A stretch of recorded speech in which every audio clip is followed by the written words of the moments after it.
नमस्कार दोस्तों, हमारे यूट्यूब चैनल सीखे.com पर आपका स्वागत है। दोस्तों, आज मैं इस वीडियो के माध्यम से नई शिक्षा नीति 2020 की जानकारी आपके साथ शेयर करूंगी। दोस्तों, देश में जो है 1986 से चली आ रही 34 वर्ष पुरानी शिक्षा नीति में बदलाव किया गया है और केंद्रीय मंत्रिमंडल की बैठक में जो है 29 जुलाई 2020 को जो है नई राष्ट्रीय शिक्षा नीति को मंजूरी दे दी गई है और इसी के साथ ही जो है मानव संसाधन मंत्रालय का नाम भी बदलकर शिक्षा मंत्रालय कर दिया गया है और नई राष्ट्रीय शिक्षा नीति 2020 के अनुसार जो है 3 से 18 वर्ष तक के बच्चों की शिक्षा के अधिकार का कानून जो है 2009 के अंतर्गत रखा गया है। यानी शिक्षा का अधिकार 3 से 18 वर्ष तक बच्चों के लिए आवश्यक कर दिया गया है और इस स्कूली बच्चों के एडमिशन के लिए जो है प्रिपरेटरी जो शिक्षा है उसे अनिवार्य कर दिया गया है। इसके पहले जो अभी तक जो है सरकारी स्कूलों में प्रिपरेटरी शिक्षा का कोई प्रावधान नहीं था। अब जो है 3 से लेकर के 5 साल तक के बच्चे सरकारी स्कूलों में एडमिशन से पहले आंगनबाड़ी में अपनी पढ़ाई प्रिपरेटरी पढ़ाई पूरी करेंगे, शिक्षा वहाँ ग्रहण करेंगे और उसके बाद 6 वर्ष की आयु में एक प्रथम कक्षा में जो है उनका एडमिशन हो सकेगा। और इसके अतिरिक्त जो है कक्षा 6 से ही विद्यार्थियों के लिए कौशल विकास प्रशिक्षण की जो है व्यवस्था की जाएगी कक्षा 6 से ही और इसके तहत जो है इंटर्नशिप कार्यक्रम शुरू करने की व्यवस्था की जाएगी और जो उच्च शिक्षा है स्नातक की शिक्षा में 3D machine, artificial intelligence, data analysis, biotechnology आदि से संबंधित कोर्स को भी शामिल किया जाएगा, जिससे आधुनिक शिक्षा प्रणाली के हिसाब से जो है आधुनिक पेशेवर की मांग के अनुसार विद्यार्थी जो है शिक्षा ग्रहण कर सकें और पेशेवर जो है शिक्षा ग्रहण करके पेशेवर नौकरी के हिसाब से जो है अपनी पर्सनालिटी डेवलप कर सकें और डिग्री प्राप्त कर सकें ताकि नौकरी मिलने में जो है उन्हें आसानी हो। और इसके अतिरिक्त नेशनल एजुकेशन पॉलिसी के तहत जो है NEP के तहत भारतीय उच्च शिक्षा परिषद की स्थापना की जाएगी और इस संस्था की स्थापना करने का उद्देश्य जो है स्कूली शिक्षा के सभी प्रकार के पाठ्यक्रम और उच्च शिक्षा से संबंधित पाठ्यक्रम का निर्धारण जो है ये संस्था के द्वारा किया जाएगा। भारतीय उच्च शिक्षा परिषद संस्था का नाम इस रखा जाएगा और इसी संस्था के अनुसार जो है सारी शिक्षा व्यवस्था का क्रियान्वयन किया जाएगा और केवल चिकित्सा और कानून से संबंधित शिक्षा के कार्यक्षेत्र को छोड़कर अन्य सभी शैक्षिक कार्य प्रणाली की रूपरेखा तैयार करने की जिम्मेदारी जो है वो भारतीय उच्च शिक्षा परिषद की होगी, यानी HECI हायर एजुकेशन कमीशन। तो नई शिक्षा नीति के तहत हायर एजुकेशन कमीशन भारतीय की स्थापना की जाएगी और इसके अतिरिक्त जो है स्कूली शिक्षा में भी बदलाव किया गया है। शिक्षा प्रणाली में अब स्कूली शिक्षा पॉलिसी में जो है 5+3+3+4 के हिसाब से पाठ्यक्रम निर्धारित किए जाएंगे, यानी 5 वर्ष तक का मतलब जो है फाउंडेशन स्टेज रहेगा बच्चों का और इसके अंतर्गत जो है 3 वर्ष के बच्चों की प्रिपरेटरी शिक्षा आवश्यक होगी और उसके बाद जो है बच्चे 6 वर्ष में कक्षा 1 में एडमिशन ले सकेंगे।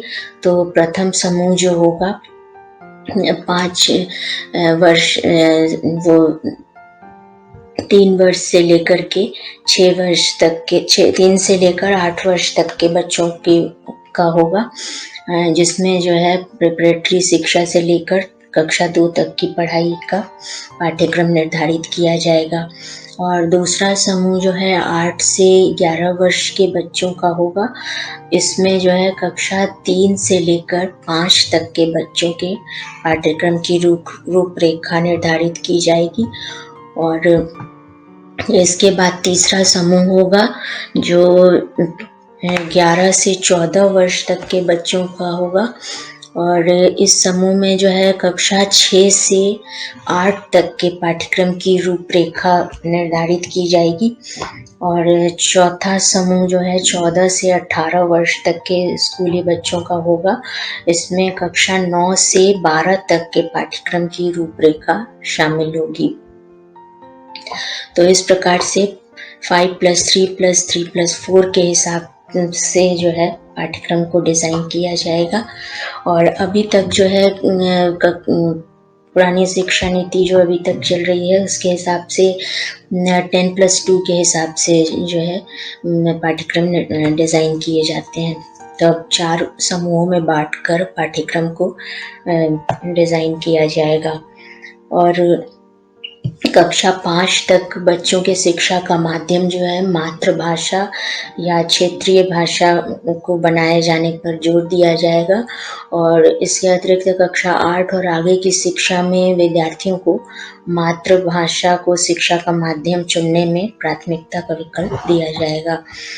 और स्कूली शिक्षा के अंतर्गत स्थानीय विद्यालयों में उपलब्धता के आधार पर जो है योग, बागवानी, मार्शल आर्ट, चित्रकारी, नृत्य, खेलकूद आदि विषयों को आवश्यक रूप से शामिल किया जाएगा ताकि बच्चों का शिक्षा मानसिक के साथ साथ ही जो है शारीरिक विकास भी हो सके। और कक्षा 6 से ही पाठ्यक्रम में व्यावसायिक शिक्षा को शामिल कर दिया जाएगा, यानी कक्षा 6 से ही जो है विद्यार्थियों को कौशल विकास प्रशिक्षण से संबंधित इंटर्नशिप कार्यक्रम में लागू कर दिया जाएगा उनके लिए। और ताकि जो है अपनी रुचि के अनुसार विषयों में वो महारत हासिल कर सकें और आसानी से नौकरी प्राप्त कर सकें। और विद्यार्थियों के प्रगति के मूल्यांकन के लिए जो है परख नाम से राष्ट्रीय आंकलन केंद्र की स्थापना की जाएगी, जिससे जो है उनके ओवरऑल उनके किस विषयों में अच्छे नंबर रहे हैं, किस में उनकी रुचि है, इसका आकलन किया जा सके आगे की पढ़ाई में विषयों का चुनाव करने में। और उच्च शिक्षा से संबंधित नियमों के अंतर्गत जो है स्नातक की डिग्री 3 या 4 वर्ष की होती है। तो 3 या 4 वर्ष के आधार पर प्रति वर्ष उत्तीर्ण करने पर डिग्री दी जाएगी, यानी जैसे प्रथम वर्ष उत्तीर्ण करने पर प्रमाण पत्र दिया जाएगा और दूसरे वर्ष का पाठ्यक्रम पास करने पर एडवांस डिप्लोमा प्रमाण पत्र दिया जाएगा और तीसरे वर्ष के बाद स्नातक की डिग्री दी जाएगी। और यदि जो विद्यार्थी जो है 4 साल का यदि कोर्स है तो 4 साल का चौथे साल की जो है अपनी डिग्री पूरी कर लेते हैं 4 साल तक की पूरी, तो स्नातक डिग्री के साथ ही शोध की डिग्री भी प्रदान की जाएगी। और राष्ट्रीय शिक्षा नीति 2020 के अनुसार जो है एमफिल की डिग्री को समाप्त कर दिया गया है। तो अब एमफिल की डिग्री की जगह जो है स्नातक के चौथे साल में आपको जो है शोध की डिग्री प्रदान की जाएगी। एमफिल की डिग्री अब नहीं मायने रखेगी, उसको अब समाप्त कर दिया गया है। और विभिन्न उच्च संस्थानों से प्राप्त अंक या क्रेडिट को जो है डिजिटल रूप में सुरक्षित करने के लिए एकेडमिक बैंक ऑफ क्रेडिट दिया जाएगा स्कोर में, अंक तालिका में, ताकि विद्यार्थियों के प्रदर्शन के आकलन के आधार पर संस्थानों द्वारा जो है डिग्री प्रदान किए जाने का मूल्यांकन किया जा सके और सुधार पर ही उन्हें जो है प्रमाण पत्र दिया जाए, डिग्री प्रदान किया जाए। ओवरऑल उनके विकास को देखकर, प्रदर्शन को देखते हुए उन्हें आगे की डिग्री प्रदान कर किया जाएगा। और इसके अतिरिक्त जो है शिक्षण प्रणाली में सुधार करने के लिए शिक्षा व्यवस्था में वर्ष 2030 तक शिक्षक बनने के लिए न्यूनतम शैक्षिक डिग्री जो है 4 वर्षीय एकीकृत बीएड डिग्री होना अनिवार्य कर दिया जाएगा। तो शिक्षक बनने के लिए 2030 तक जो है बीएड की डिग्री अनिवार्य हो जाएगी। इससे कम डिग्री होगी तो शिक्षक नहीं बन सकेंगे। तो धन्यवाद दोस्तों, हमारे इस वीडियो को देखने के लिए। हमारे YouTube चैनल ck.com को सब्सक्राइब कीजिए ताकि लेटेस्ट योजनाओं की जानकारी सबसे पहले आप तक पहुंच सके, और इस वीडियो को ज़्यादा से ज़्यादा शेयर कीजिए ताकि नई शिक्षा नीति से संबंधित जो है जानकारी ज़्यादा से ज़्यादा लोगों तक पहुंच सके।